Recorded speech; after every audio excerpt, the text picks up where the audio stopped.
Audio Comics here with a video with no script talking about Mixtape, game that is an obvious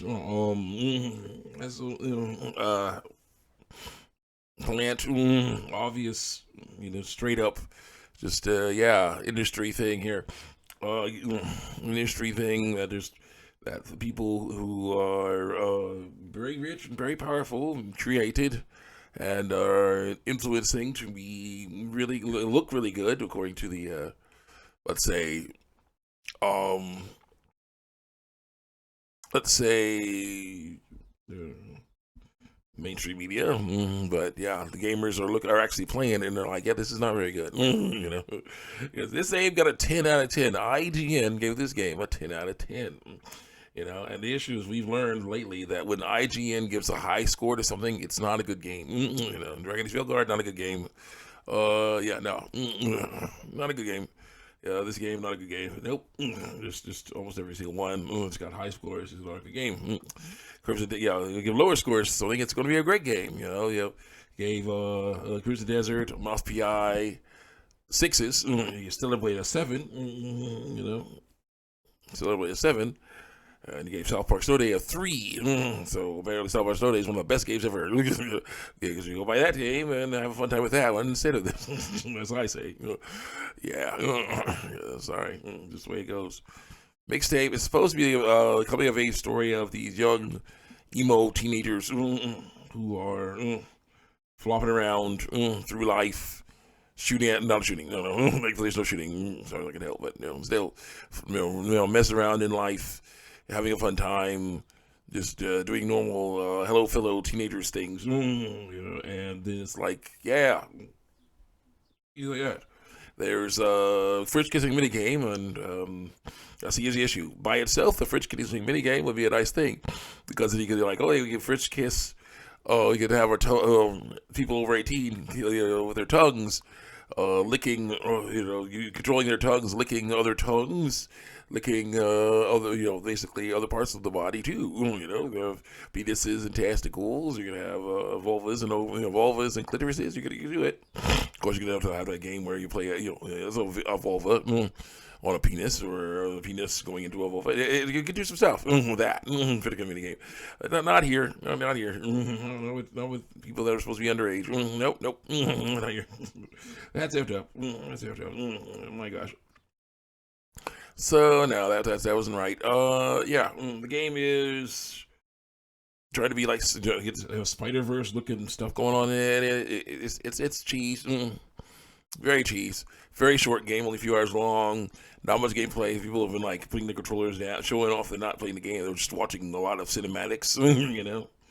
That's basically they call it a walking simulator and things like that. Yeah. But yeah, you got a 10 out of 10. It's made by people who have huge amounts of money and influence. Yep. People are even saying, some journalists are even saying it could be game of the year, and I'm like, wow. Like that one time when Last of Us 2 was game of the year. It was picked for not the game of the year, but for a lot of different things. When it was also a crappy game. Not fun. Not fun at all. My gosh, seeing this stuff happen in gaming is so sad. While Marathon dies slowly and painfully because it won't put out of its misery. Like Suicide Squad. You have this game and other games like it coming out. They're just like, yeah, these are not going to endure us to you at all. These games are going to continue to fail miserably. You're wasting a bunch of time.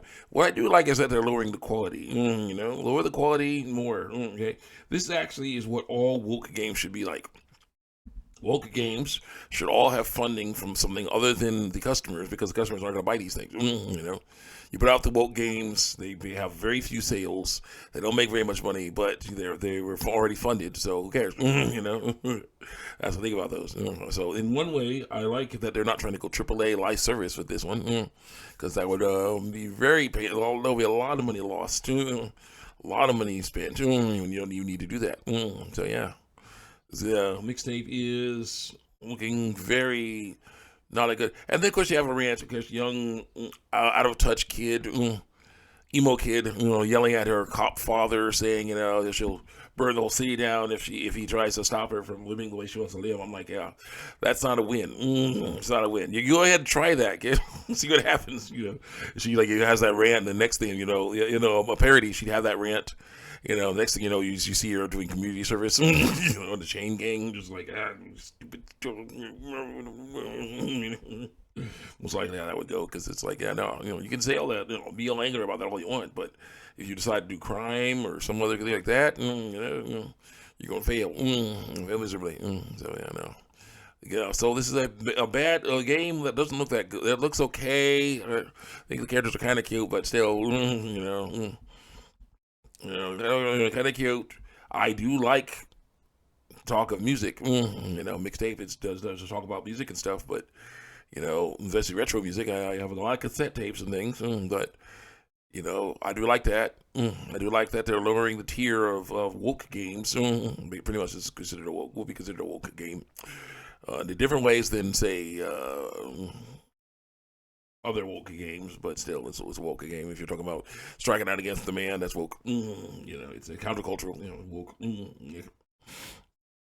And so it's just all kind of stuff going on there. It's just like, makes this game, very interesting. It's united the journalists and the gamers, but in different ways. The journalists are like, 10 out of 10, money please. The gamers are like, oh no, like 2 out of 10. This is crap. On to the one you said was 6. These ones you say are 6 out of 10s and 3s out of 10s. Heck yes, 7s and 3s out of 10s.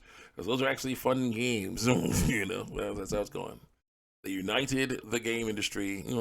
People in the game industry. Unfortunately, the ones that give the money are united against them. Yeah, that's how it goes. See you guys next time. Check me out on YouTube with DeviantArt.